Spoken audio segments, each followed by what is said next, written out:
আসলে এই অনুরোধের বিষয়ে যদি আসি, আমাদের ক্লাবের জন্য অনেক অনেক অনুরোধই থেকে যায়। আসলে বলে গেলে এগুলো অনেকেই হয়তো পালন করে না, বা অনেকেই সেগুলো শুনতে চায় না। সেগুলো আমি যেটা বলতে চেয়েছিলাম যে অনুরোধ করার ক্ষেত্রে আমার মনে হয় আপনারা একটা বিষয় খুব বেশি গুরুত্ব দেওয়া উচিত।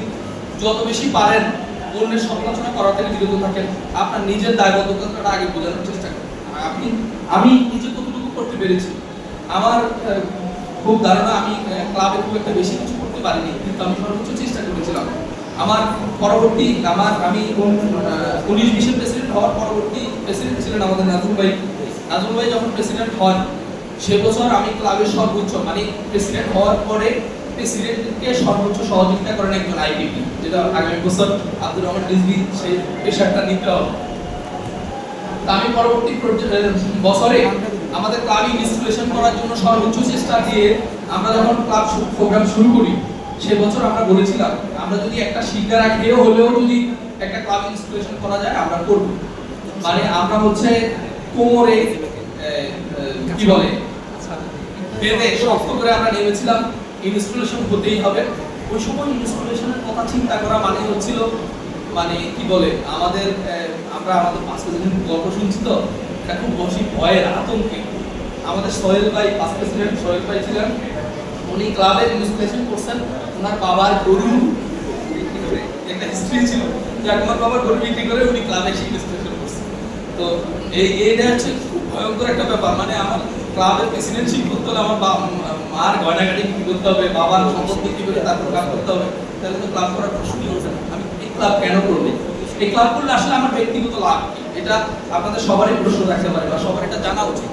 আমরা একাডেমিক লাইফে যা শিখতে পারি, আমি কথাগুলো একটু এলোমেলো অঞ্চলও বলছি, কিন্তু আমি আমার চেষ্টা করছি আমার স্ক্রিপ্টের ভিতরে থাকার জন্য অল্প সময়ের ভিতরে শেষ করতে। আপনি একাডেমিক লাইফে যে শিক্ষাটা পাবেন, আপনি সেই শিক্ষাটা অফিসিয়াল যে ডেক্লারেশন সেটা আপনি স্টুডেন্ট লাইফে আপনার ইউনিভার্সিটিতে বা কলেজে আপনি পাবেন না। এটা নেওয়ার জন্য আমার মনে হয় রোটারেক্ট বা রোটারি অন্যতম একটা প্ল্যাটফর্ম। আপনি এখান থেকে এই শিক্ষাটা নিতে পারেন। এই যে ক্লাব অ্যাসেম্বলি যে বিষয়টা, সেই বিষয়টা খুব গুরুত্বপূর্ণ। এখানে আমাদের ক্লাবের জন্য এগুলো খুব বেশি গুরুত্বপূর্ণ ভূমিকা পালন করে। আমি রোটারিতে অনেক সময় আসলে অনেকের সঙ্গে কাজ করেছি। এই অনুরোধের ক্ষেত্রে আমাদের আমি যেটা বলেছি নিজের ক্ষেত্রে অন্যকে ব্লেম না দিয়ে আসলে নিজের দায়িত্ব সেভাবে পালন করবেন, এটি আপনার অনুরোধ থাকবে।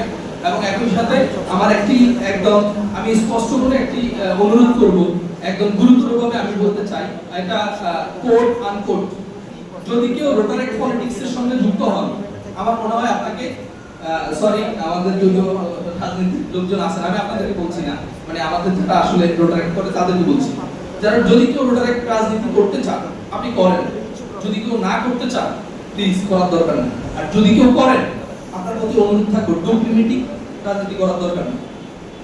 মানে আপনি দুই নৌকায় পা দেওয়ার কোনো দরকার নেই। আপনি হয় আওয়ামী লীগ না হয় বিএনপি এর সঙ্গে চেষ্টা করতে হবে। সরি টু সে আমি এটা বলতে চাইনি, বলে ফেলছি এরপর। তো রোটারেক্ট পলিটিক্সে যারা জড়াবেন একদিকে থাকবেন, কখনো দ্বিমুখী হবেন না, তাহলে আপনার রোটারেক্ট ক্যারিয়ার সুন্দর হবে। হয় আপনি সাইন করবেন, না হয় আপনি এখান থেকে চলে যাবেন। রোটারেক্ট অঙ্গনে এটি আমার একদম করজোড় অনুরোধ থাকবে। রোটারিতে যারা আসছেন বা রোটারেক্টে যারা আসবেন সবার প্রতি একটা অনুরোধ, আপনি প্রেসিডেন্টশিপ নিতে পারবেন কিনা জানি না, কিন্তু এটা সবার সম্পর্কে থাকা উচিত। আপনি রোটারেক্টে আসার পরে রায়লা আরটিসি যদি কেউ মিস করেন তাহলে প্লিজ আমার মনে হয় রোটারেক্ট করার দরকার নেই। যদি রোটারিদের সহযোগিতা নিয়ে এটা করতে না পারেন নিজের প্রসেসটা হলেও